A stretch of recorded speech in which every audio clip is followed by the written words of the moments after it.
The chapter begins with the realization that true love is unconditional, not bounded by experiences, demands, and conditions. It introduces the idea that love, in its purest form, is the driving force behind creation. So let's begin with chapter 10, Unconditional Love and Creation. The greatest power that mankind could ever achieve is the power of unconditional love.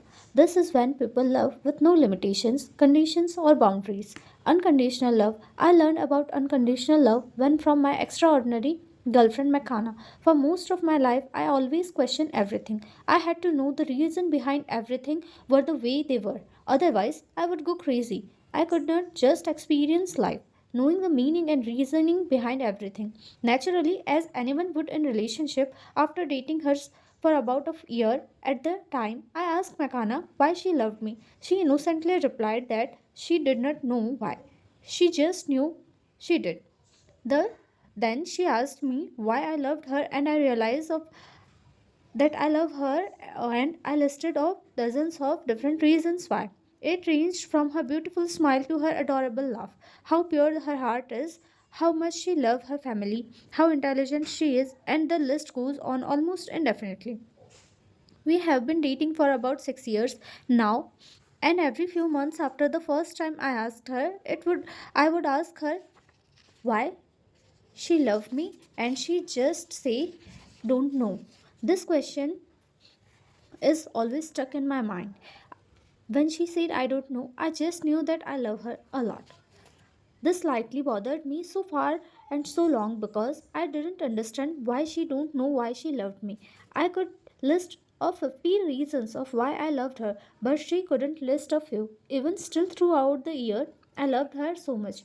I don't realize and I don't really mind that she didn't know.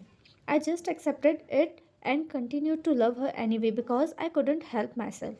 It was until a few months ago that it dawned on me as to why she shouldn't or couldn't think of reason of why she loved me. I began to question the reasons and that I had for why I loved Nakana. Then I had an epiphany that changed my life forever. I asked her, did I love her because of her laugh or because she loves helping other people? What happened if she doesn't laugh one day or doesn't help someone that day?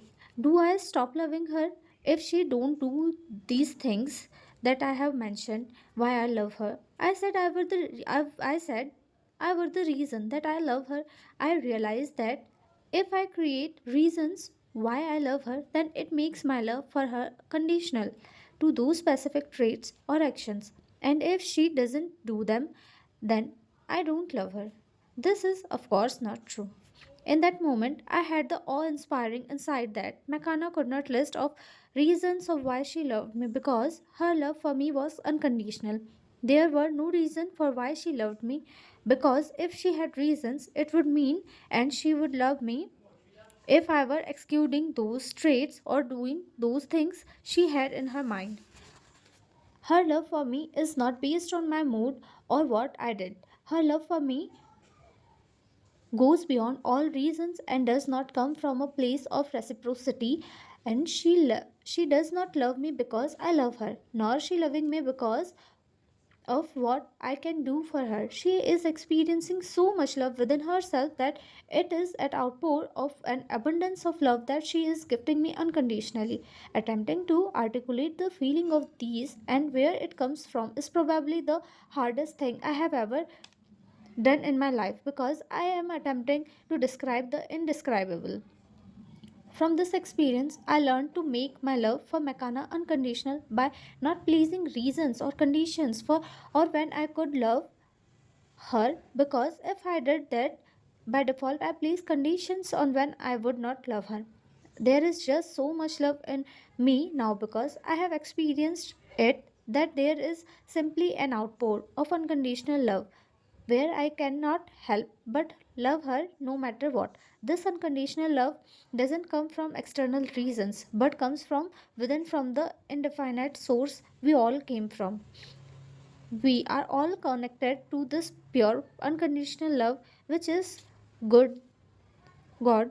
the universe, or whichever name you choose to use. The only thing that get in the way of this is our own thinking, which separate and cut us off from the unconditional love. Now second is unconditional creation. Unconditional creation is the purest form of creation there is. When something is created from unconditional love, we cannot help but to stand there and admire it in awe. Unconditional creation is always innovative, unique, and captivative, bold, different, revolutionary in its own. Very few people operate in this space because we always put conditions around when we what we do or make. For example, whenever we are working to achieve our goals to make more money, we might go and try to create income for ourselves. This is conditional creation because no one wants money just to have money. Most people want money for something else or to be able to use it for another thing they want. This by nature makes me what they are creating condition or conditional.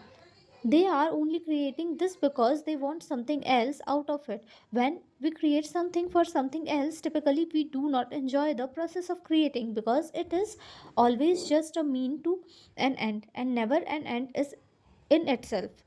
This is why we always feel like we are chasing, grinding, hustling, trying, and feeling constantly stressed and overwhelmed. Even after we accomplish our goal, we will only enjoy it for those few seconds and then we are off to another goal we have to chase because we never actually got what we were looking for.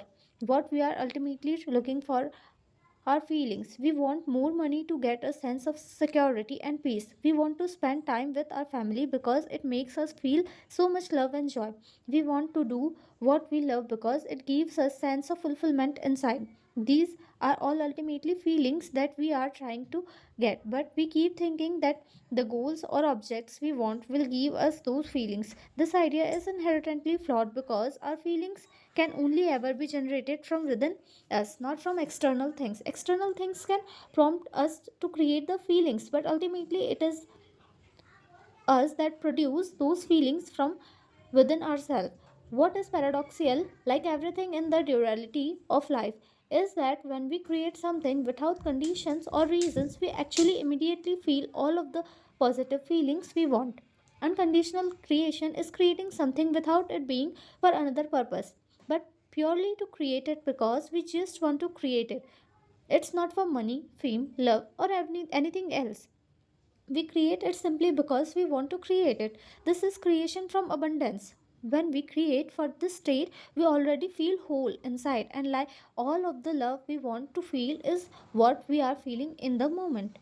We can only pursue unconditional creation if we are in the state of non thinking. Our brain will make us think that is pointless to do something just simplify because we want to, but that is the secret. As soon as we do things for no reason we just step into it, the realm of living our life unconditionally. This is when we experience flow, oneness, and a direct connection to the universe and the God. This is the chapter 10. The chapter closes with the understanding that unconditional love is both the source of purpose of creation, and by the embracing it, one becomes a conscious co creator in life.